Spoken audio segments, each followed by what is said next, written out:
Hello, my name is Kayla Henderson. I'm an attorney and pro bono coordinator at Inland County's Legal Services in Riverside, California. And today we're going to talk about entity selection guidance for small businesses. At the end of this training, you'll be able to understand the common types of entities, become familiar with the Corporate Transparency Act, and identify the considerations when working with small business owners of limited or moderate means. The most common types of entities for our small business clients are generally sole proprietorships, general partnerships, LLCs, C Corps, and S Corps. Other considerations we need to consider when meeting with small business clients is the Corporate Transparency Act and the beneficial ownership report requirements, and also other considerations for small business owners. So first, the common types of entities. Again, sole proprietorships, general partnerships, LLCs, C Corps, and S Corps. These are the most common types of entities that small business owners have either formed or are considering forming. So first, sole proprietorships. It's our most common type of new business. It is not a formal entity, and you're not required to register anything with the Secretary of State to operate a small business. Sometimes you would be required to register a DBA with the county that the business is operating in, but a DBA is not considered a formal entity. It is a default business structure. So if one person starts to do business transactions, they are automatically a sole proprietorship. The drawback of a sole proprietorship is there's no personal liability protection, but a business owner could purchase general liability insurance to kind of offset some of the liability. Relatively speaking, this is the simplest structure. There is minimal paperwork, minimal record keeping requirements, and the sole proprietor's income is treated as the owner's income for tax purposes. Next, general partnership. General partnerships are created when two or more people agree to do business together for profit. This is very similar to a sole proprietorship, except that there are two people instead of one. There are no formal filing or registration requirements needed to create a partnership. However, there is an option to register the general partnership with the Secretary of State. Again, that is not required. However, it is highly recommended to have a written partnership agreement to prevent future disputes. It is not required to have a partnership agreement, but it is highly recommended that the terms of the partnership be outlined in a partnership agreement in writing. Again, the general partnership, it offers no personal liability protection, but general liability insurance may be purchased. There's also minimal paperwork and minimal record keeping requirements. Our next entity is an LLC, which is a limited liability company. Many small business clients come in and they've already registered their LLC. However, they've never received any guidance or advice regarding how to keep your LLC compliant or any of the other governance or administrative requirements required of an LLC. There's also many clients that come in that are considering forming an LLC because an LLC offers strong personal liability protection because it is a formal separate entity from the business owner.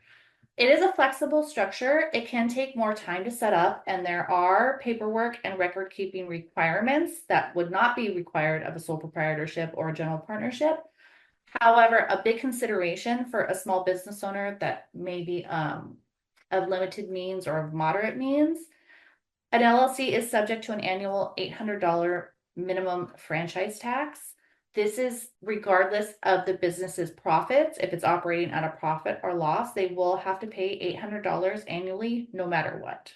So that is a big consideration for small business owners. The next is a C Corp. The C Corp pays taxes annually on their earnings under the guidelines under the IRC, unless it's decided to be taxed as an S corporation, which we will talk more about, which is a tax election. A C Corp offers strong personal liability protection, but there's higher tax burdens as compared to an S Corp. There's significant corporate structure and registration requirements. It can take more time to set up. There's substantial paperwork and record keeping requirements. And again, it is subject to the state of California's annual $800 minimum franchise tax. The other type of entity is an S Corp.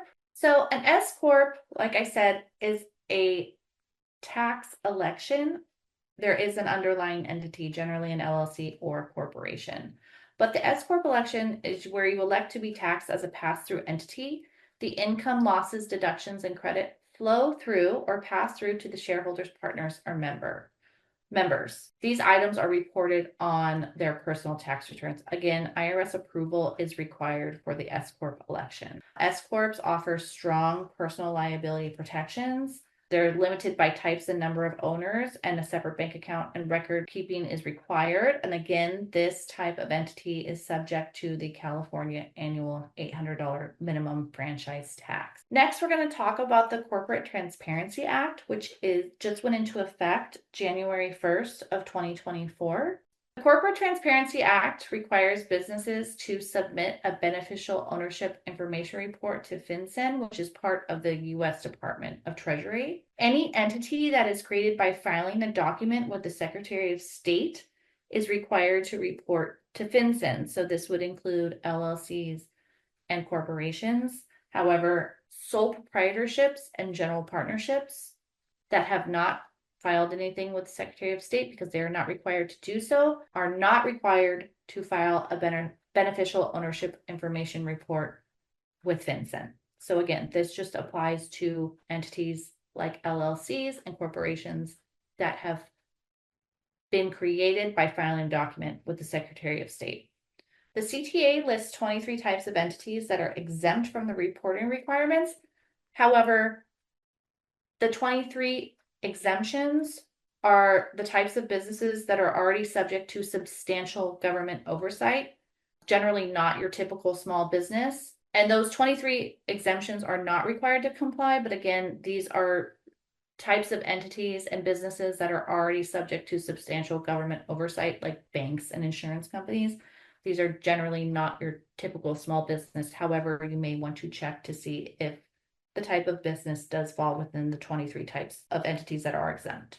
The reporting company must file an initial report that contains the following: disclosures about its beneficial owners, information about the reporting company, and a certification that it's true, correct, and complete. Any updates or corrected reports must be filed within 30 days of any change of information previously submitted to FinCEN about the beneficial owners or the reporting company. You only have to file this report one time unless you have updated or corrections to the initial report. So a beneficial owner is an individual who exercises substantial control over the reporting company or owns or controls at least 25% of the ownership interests of a reporting company.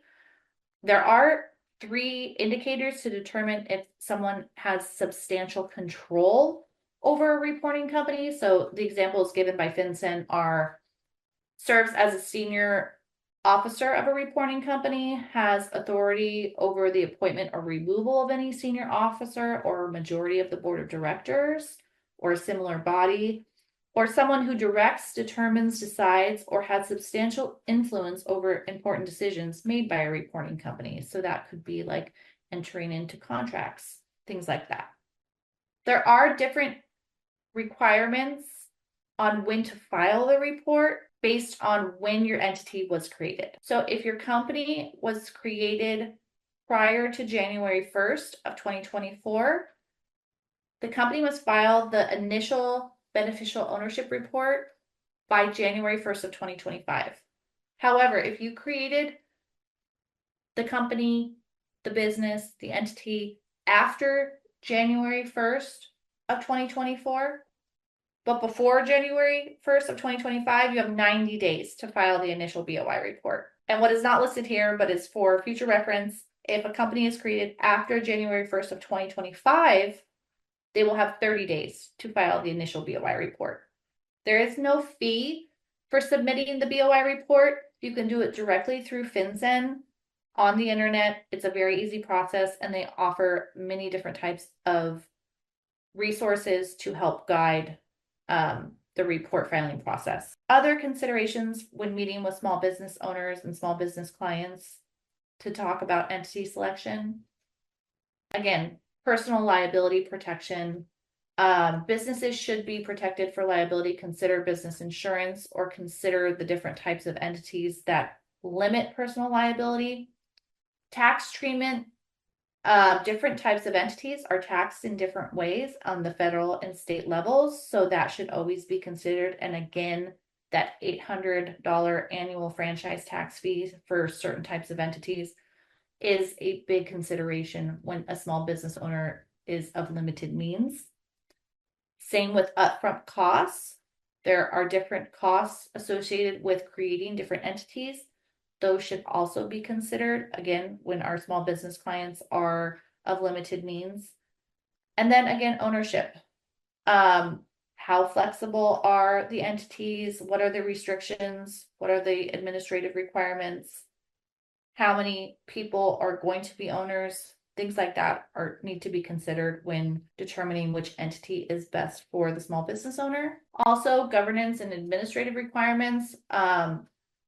Many are prescribed by statute and may be augmented by bylaws. LLCs may have customized administrative and governance requirements via the operating agreement. It's important that an LLC have an operating agreement. Many clients come with an LLC already formed, but they don't have an operating agreement.